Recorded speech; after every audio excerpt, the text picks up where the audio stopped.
Welcome back. Welcome back. We're talking with Red Millis from the Marine Corps Legacy Museum, and you know, a lot of people that know about the museum has discovered that it's not there anymore. There. It was on the corner there, and I've been through there personally, and it was an excellent. The displays were pristine. Everything was under glass. It was. I mean, you had a large selection of items, and you brought some of the items here. But before we do that, let's talk about the Legacy Museum. Where it's going now, well, or where it's at. Basically, it's like you had indicated earlier. You can ask, "Where's the museum at?" And it's in boxes and racks and stuff. While we look for a new home locally for the museum. Evidently, there were some folks that thought that it had moved to Branson and all the rest of the stuff. And no, it's still here. But our educational outreach, our off-site programming is still ongoing. I was in Nevada, Missouri this weekend. The 20th, I'll be at Washington State Park down by Hope. In September, I've got a big presentation over at Lake Charles for the Arkansas State Parks. So you're traveling in oh yeah, I'll be in Biloxi, Mississippi in November. Now, when you go on these tours, do you take some of the artifacts with you? Right. Yeah, it depends on what the individual that has contracted the museum to bring down. You know, what is their agenda? What is their program? Like the Lake Charles program is generally World War II. The Washington State Park program this year will be a development of body armor, and we're going to take it from Greece all the way up to the stuff that the guys are using in Afghanistan and Iraq right now. Wow. So, but as far as plans, I mean, we are in fact planning on reopening. Yeah. But and the reason it closed is, I'm sure, because of finances. Yeah, there just wasn't enough people. I mean, the museum was self-funded. There was no federal or state money there, and it was funded entirely by admissions, gift shop, donations, low-level fundraising, you know, stuff that we did in the community. The programming, off-site programming, like I just talked about. And a couple of years ago, there just wasn't enough people doing discretionary travel, you know, up and down the highways to pay the rent. Yeah. So, do you have a new location in mind, or are you just kind of waiting for that perfect location to pop up? Actually, there is a perfect location, and we're negotiating with the building owner right now. Okay. And there's a couple of other possibilities. Okay, but if it can work, then it'll work, and we're going to reopen. And I guess if you're out there and got a building you want to donate, call me. 743-1680. Call the museum. Just saying. Well, you've brought some items here, and what you told us earlier, that this is a progression of uniforms that span throughout the history of the U.S. Marines. Tell us about it. Well, let's go ahead and begin. There's a couple of things that we need to understand. Number one, I think that the uniform, and particularly the jacket, is one of the things that's most indicative of a service member. Because you can identify, you know, this is a Marine, a soldier, a sailor, an airman. And it's also where they put the things that they've done.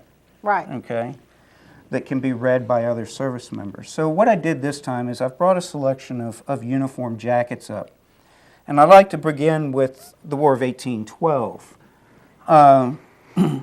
This one cost us about $1,200 to get reproduced. Now, is this it's a reproduction, replication or whatever. Right. Yeah.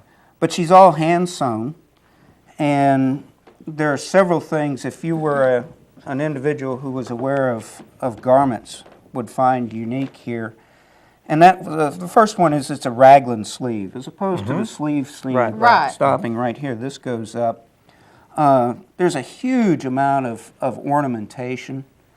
The buttons were all custom made for the museum, taken off a wax cast from an original 1812 button. Could you hold those up for the camera? Certainly. To suggest that maybe the buttons there, so he can kind of zoom in a little bit on those. There. Good, yeah. What's the material?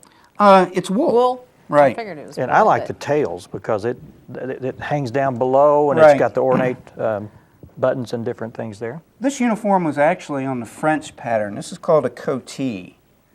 and this was on the French pattern, and the uniforms were so expensive that the only time a Marine would wear this when he was actually on post. The rest of the time they wore what was called a fatigue uniform. Oh, okay. And the fatigue uniforms were made out of hemp linen. And again, it's a raglan type sleeve. Mm-hmm. The jacket here would be called a roundabout. Now, remember, Marines at this particular period in history didn't have civilian attire. Matter of fact, up until the 1950s, Marines weren't authorized to have civilian attire unless you were an officer or a staff non-commissioned officer on base. Really? Wow. So are these dress uniforms that we're talking about, or Well- is this everyday use? That's a good question. This is a duty uniform. This is a fatigue uniform. Now, let's talk, this is an 1880s uniform. This is Okay. one of the earliest originals that we hold in a collection. And this would have been a Master Sergeant's uniform, and in the configuration that it's in right now, this is called a service uniform. Mm-hmm. Now, it turned into a dress uniform by putting the epaulettes up on Right, here, right. and then the white belt. Oh, okay. Okay. Again, okay. this is wool, and this was actually a field uniform. Wow. They wore this in the field. And if you guys remember, I brought the white cork helmet down the last time. Right. That was the helmet that goes with this uniform. So when they went to the field, they would take the spike and the big plate emblem Yeah. off the front, Exactly. and then just put the white helmet on, and away they went. Wow. So a lot of this They- interrelated with Right. each other as far as dress They dress uniform. transformed into, I Yeah. guess. Now, when you're talking about dress, for a lot of the Marine Corps' history, there were three types of uniform. You had dress, service, undress, and tropical. Okay. So what we're looking at is about a 1900. This would be a tropical uniform. And one of the unique things, since this was a field uniform, was the buttons were all buttonhole so that they could be removed. Oh yeah. And they could actually wash the uniform in a creek in the field. So you Or in Okay. a bucket. You basically pull a pin like a grenade Yeah, and yeah, you just pull the button off. Yeah. Yeah, cool. A lot of dress clothes today are still buttonholed, so that when you take them to the cleaners, Then they you take take the 'em out. buttons off. And, Cool. Yeah. Well, So this would be a tropical uniform. And then this one would be a service uniform. They're both for the rank of a corporal. This one about 1900. This one would be going into 1918 because it's got the enlisted collar disc here, which was the first Marine Corps emblem that was worn on the collars of the uniform by the enlisted Marines. There's an interesting story behind this. Come see me at the museum and I'll tell you the story. Now, we have a tropical uniform, we have a service uniform, and now we have a dress uniform. This one is unique. Of course, this is the Marine Corps dress blue, which is one of the most recognized military bet. uniforms globally. But this one is unique in that it's from a World War II period. It shows a ship's detachment. The guy's a master gunner and a gun pointer.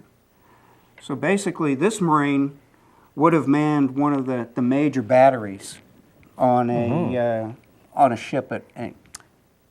out in the Pacific or the Atlantic. And the emblem here, or the patch, is for a ship's detachment. His decorations show World War II victory, Asiatic Pacific with a campaign, and the American campaign. So, Red, we're running a little short on time. We've got about a minute or so left. Now Okay. we're going to run into World War II and then what Right. we're up to today. these are, we've already talked about service and dress uniforms. Okay. Now let's go back to utility, or what started as fatigue in Right. 1812. And you're looking at herringbone twill for World War II, the ERDL, or jungle pattern for Vietnam. This is the one that was done in America, but manufactured in country, in South Vietnam, were the tiger stripes, which were worn by the SEALs, reconnaissance Marines. And then today, the MARPAT, or Marine Pattern Digital uniform, That's cool. which is a utility uniform. So this is what you wear when you're working or in the field now, as opposed to a tropical or a service. Okay?